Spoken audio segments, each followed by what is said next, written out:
जय हिंद। अभी जो हमारी मौजूदगी है बिहार शरीफ इलाका के हेगनपुरा गांव में है और यहाँ हम इस वजह से पहुँचे चूँकि इस गांव में पहली बार एक बच्ची एएसआई के पद पर अपना कार्य निर्धारित करने के लिए जा रही है और यहाँ बिहार की बच्ची, बिहार की गौरव। आइए उनसे भी बातें करते हैं। इधर आइए। क्या नाम है आपका? प्रीति कुमारी नाम हुआ मेरा। कब सिलेक्शन मिला आपको? बैच मेरा 2020 का, पर सिलेक्शन 2022 में हुई है। कितने सालों से आप तैयारी कर रही थी? लगभग 5 साल से। 5 साल से लगातार तैयारी करने के बाद आप एएसआई के पद पर गई है। एएसआई पद पर कई लोग जाते हैं और उनको एटीट्यूड आ जाता है। थाने में जाते हैं तो ना जाने कैसा कैसा शब्द बोलते हैं। क्या आप में भी ऐसा एटीट्यूड आ जाएगा? नहीं, अभी तक तो ऐसा मैं लगभग 1 साल से थाने पे हूँ।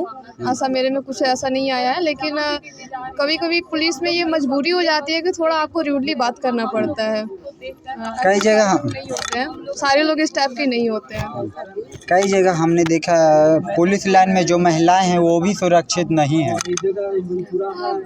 लगभग हर जगह आपको सेम चीज़ ही मिलेगा। आप किसी भी लाइन में चले जाएं, सुरक्षित महिलाएं को थोड़ा प्रॉब्लम होती है, तो उसके लिए आपको खुद भी स्ट्रांग होना पड़ेगा। उसके लिए आपको खुद भी, महिलाओं को भी थोड़ा ये होना पड़ेगा। आप लोगों को कैसा कैसा परेशानियां झेलना पड़ता है? देखिए, फिजिकली आपको 24 आवर एक्टिव होना पड़ेगा। ये जो फील्ड हुआ इसमें आपको कभी भी आपकी ड्यूटी लग सकती है, आपको कभी भी बुलाया जा सकता है, तो इसके लिए 24 आवर एक्टिव रहने की ज़रूरत है। अगर आप चाहते हैं कि मैं अब 8 घंटे की ड्यूटी कर ली, अब रेस्ट करूँगी, तो ये पॉसिबल नहीं है कि आप रेस्ट करिए। अगर कहीं आपके जिस एरिया में आप पोस्टेड है वहाँ अगर आपको ज़रूरत पड़ जाती है महिलाओं की, तो आपको जाना होगा। अच्छा, कई जगह हमने देखा है कि महिलाओं को ध्यान नहीं दिया जाता, खास करके बच्चियों को पढ़ाया नहीं जाता अपने माँ बाप के द्वारा। बोल दिया जाता है कि आगे चलोगी, क्या करोगी, शादी कर दिया जाएगा उसको। तो इस चीज़ में अब बदलाव हो रहा है। पहले ये चीज़ ज़्यादा था, पर अब धीरे धीरे गवर्नमेंट की तरफ से बहुत ज़्यादा सपोर्ट मिल रहा है और फैमिली भी जो है वो जागरूक हो रही है। अगल बगल का माहौल देख करके ये हो रहा है, अब इस चीज़ों में कमी आ रही है। धीरे धीरे बदलाव होगा ही। अच्छा, कुछ बच्चे हैं जो तैयारी सही से नहीं कर पाते हैं, उनको गाइड कैसे किया जाए? गाइड ये करना है कि आप पहले सिलेबस के हिसाब से, आपका जो एम है उस सिलेबस के हिसाब से तैयारी करें। ऐसा नहीं कि जिस चीज़ का सिलेबस नहीं है उस पर भी आप प्रिपरेशन कर रहे हो। अब क्वेश्चन का कॉम्पिटिटिव जो एग्ज़ाम्स होते हैं वो सबका सिलेबस चेंज हो रहा है। क्वेश्चन का जो पहले जो तरीका था उसमें और अभी में जो तरीका है वो काफ़ी चेंज हो गया है। जैसे हिस्ट्री हो गया, ज्योग्राफी हो गया, ये सब में जो क्वेश्चन का जो पहले जो नंबरिंग था और अब जो है वो काफ़ी ज़्यादा चेंज हो गया। पॉलिटी का पहले बहुत कम क्वेश्चन होता था, अब ज़्यादा होने लगा। इकोनॉमी का ज़्यादा क्वेश्चन आस्किंग होने लगी है। तो ये सब को थोड़ा जिस हिसाब से आप जिस चीज़ की प्रिपरेशन कर रहे हैं और उसका जो सिलेबस है उस हिसाब से आपको प्रिपरेशन करना चाहिए। अच्छा, एएसआई बनने के बाद सबसे पहले आप किन्हें श्रेय देना चाहोगे? अपने माता पिता को, पूरी फैमिली को काफ़ी सपोर्ट रहा, पूरी फैमिली का। कभी किसी ने भी ये नहीं बोला कि पढ़ाना नहीं है। जैसे कि अभी आपने बोला कि महिलाओं को बहुत जल्दी पढ़ने के बाद बोल दिया जाता है कि अब पढ़ के क्या करना है। 12th के बाद कितना महिलाओं को, बच्चियों को शादी कर दिया जाता हाँ, है। पर मेरे फैमिली में कभी किसी ने भी ये नहीं बोला कि 12th हो गया तो शादी करनी है। सभी ने यही बोला है कि पढ़ना अच्छी है, पढ़ने में तो पढ़ाना चाहिए।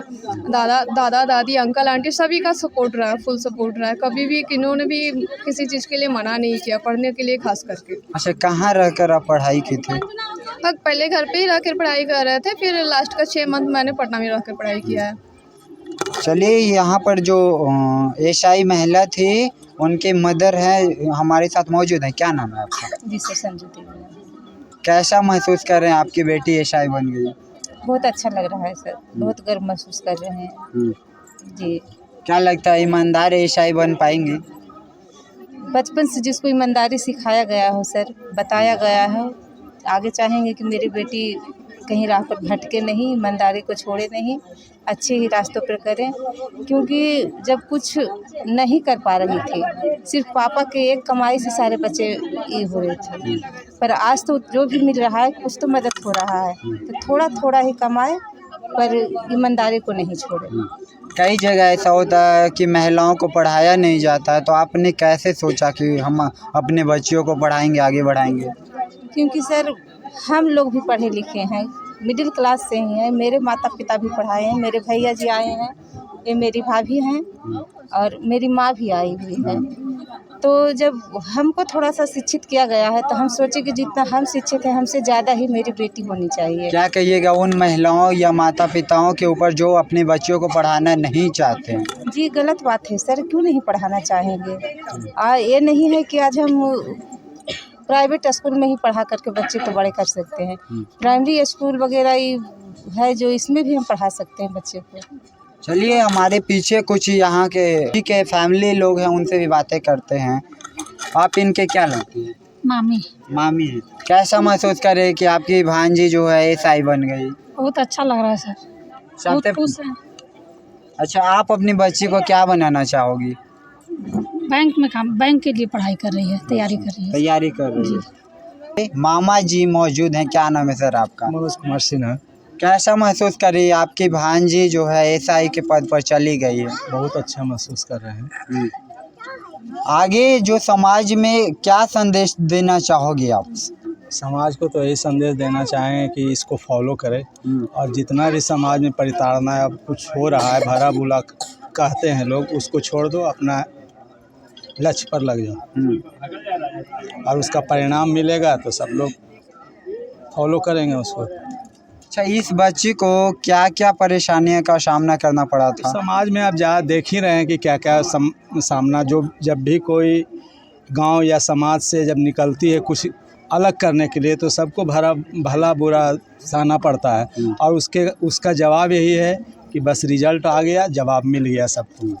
देखिए अभी हमारे साथ उस बच्ची के पिताजी भी मौजूद हैं। क्या नाम है आपका? दिनेश कुमार। कैसा महसूस कर रही है आपकी बच्ची एसआई के पद पर चली गई है? अच्छा फीलिंग हो रहा है। किसी भी गार्जियन को बच्चा जब कोई अच्छा जगह जाएगा तो फीलिंग अच्छा ही होगा। अच्छा, कई जगह हमने देखा बिहार में कोई भी ऐसा सिस्टम नहीं है जहाँ पर भ्रष्टाचार नहीं है, तो उसको लेकर आप क्या बोलिएगा? चूँकि आपकी बच्ची भी एसआई बन गई है, थाने में ज़्यादातर भ्रष्टाचारी मौजूद हैं, तो उसको कैसे रोका जाए? तो एक परिवार पर डिपेंड करता है, कैसा अच्छा परिवार के रहेंगे तो अच्छे ही काम करेंगे और हम जैसा परिवार के हैं अच्छे ही हैं। और मोटिवेट यही है कि जितना ईमानदारी से काम करो, आज हमारे मोदी जी हुए, योगी जी हुए, ईमानदारी की बदौलत ही आज पूरा देश पर राज कर रहे हैं। यही तो बात है। हम भी चाहते हैं अपना बच्चा को कि ऐसा काम करो कि मोदी योगी की तरह पूरा दुनिया में छा जाओ। कैसे आपने सोचा कि आप अपनी बच्ची को पढ़ाएंगे? चूँकि समाज में ज़्यादातर बच्चियों को उम्र से पहले ही शादी कर दिया जाता है। जी, ऐसा तो गार्जियन के जो जैसा गार्जियन ग्रेजुएशन रहेगा और सही शिक्षा देगा। हम लोग तो पढ़े लिखे साधारण आदमी हैं, बच्चे को तो लोग भी पढ़ाते हैं और कुछ बच्चे भी ऐसे होते हैं कि पढ़ने वाले होते हैं। गार्जियन के सिर्फ दोष नहीं दिया जा सकता, बच्चों पर भी डिपेंड करता है कि हम क्या करें। अच्छा, आपको पढ़ाने में क्या क्या तकलीफ़ें आई थी? सिर्फ मनी प्रॉब्लम, पैसे का? सिर्फ मनी प्रॉब्लम, और तो कुछ प्रॉब्लम था नहीं। सिस्टम घर का था, सरकार सब जगह स्कूल कॉलेज दिए हुए ही हैं और सब स्कूल कॉलेज का जो फीस होता है, अगर जो गार्जियन फेस कर जाए तो सभी बच्चों को पढ़ा देंगे गार्जियन। क्या कहिएगा उस समाज को जहाँ पर बच्चियों को पढ़ाने का मेन उद्देश्य नहीं माना जाता, जबकि उसके मुकाबले बच्चों को पढ़ाने के लिए बहुत बड़े शहरों तक भेजा जाता है? जी नहीं, अब हम ऐसा नहीं समझते। अब तो लगता है हर जगह अपना बच्चा को पढ़ाता है सब गार्जियन। जो एकदम निम्न से निम्न है वो भी पढ़ा रहा है। कभी था वो दौर जो बच्ची को नहीं पढ़ाता था, आज ऐसा नहीं है। आज हमने सब गलत फहमी में नहीं पढ़े कि पढ़ाता नहीं है, सभी गार्जियन पढ़ाते हैं। अभी अब 10% लोग होंगे पुराने धर्रा पर चलने वाले, तो उसको क्या कहा जाए। यही है। आगे जो तैयारी करेंगे उनको आप क्या बोलोगे? सबको यही कहते हैं कि मन लगा के पढ़ो, गार्जियन को मन लगा के पढ़ावें, बच्चा कहीं न कहीं स्किल करके अच्छा ही काम करेगा। बहुत अच्छा। चलिए, अभी जो हमारी मौजूदगी थी बिहार शरीफ के हैगनपुरा में थी, यहाँ से हमने जाना कि इस बच्ची कैसे मेहनत की थी, किस प्रकार से मेहनत की थी, यहाँ के परिवार लोगों से भी हमने जाना। तो आज के लिए इतना।